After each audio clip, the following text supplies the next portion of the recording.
Guys আবার বেরিয়েছি আমরা ঠাকুর দেখতে। আমার সাথে সোহালিও আছে। তো আমরা এসেছি চাউমিনে এখন খেতে। চাউমিন খেতে এসেছি আর আমাদের সামনে এটা হলো ক্রিসপি চিলি বেবি কর্ন চলে এসছে। ইয়ে এবার খাবে সোহালি খাবে। কেমন খেতে পেয়েছি।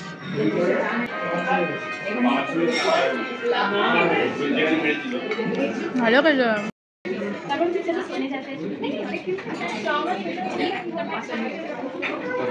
আমাদের mix chowmein, mix chilli garlic chowmein আর চিলি হানি চলে এসছে। আমরা এবার আমাদের মকটেলটা আসেনি, এটা খাবো। এটা তোমাদের দেখো, এটা হলো স্পার্কলিং ব্লুবেরি।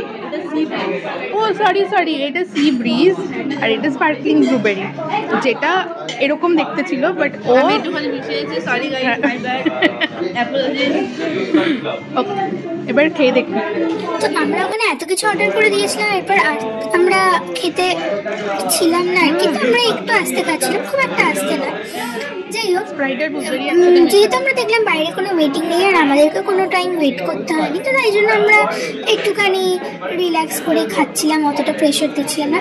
বাট ওখানে ওয়েটাররা, তারপর ম্যানেজারও ইনফ্যাক্ট এসে আমাদেরকে বললো যে তাড়াতাড়ি ছেড়ে দিতে, সিটটা ছেড়ে দিতে। সেখানে কোনো ওয়েটিং ছিল না, তো খুব উইয়ার্ড। অ্যান্ড আমাদের খাওয়া শেষ হয়েছে কি হয়নি তখন মকটেলও হয়নি, ওয়েটাররা জাস্ট এসে বিল দিয়ে দিয়েছে, টেবিল ওয়াইপ করে দিয়েছে, থালা উঠিয়ে নিয়ে চলে গেছে, নতুন ম্যাট দিয়ে দিয়েছে, গ্লাস দিয়ে দিয়েছে, সব নতুন কাস্টমারের জন্য দিয়ে দিয়েছে। লিটারালি আমরা তখন বাড়ি করে দিয়েছিল, আমি তখন কোনো মতে মকটেল খাচ্ছি। যাই হোক, চাউমিনে তো কোনোদিন যাবো না। তারপরে এইখানে কিছুক্ষণ ঘুরে আমরা কফি ওয়ার্ল্ডে এলাম একটা কফি খেতে, কারণ ঘুম পাচ্ছিল। তো সেখানে আমরা বসলাম কফি খেতে, আর ওখানে আর কেউ ছিল না, আর ওখানে আমাদেরকে তাড়িয়েও দেয়নি। তো হ্যাঁ, এটা আমরা হেজেলনাট ক্যাপুচিনো খেলাম, যেটা বেশ ভালোই ছিল খেতে, টেস্টি।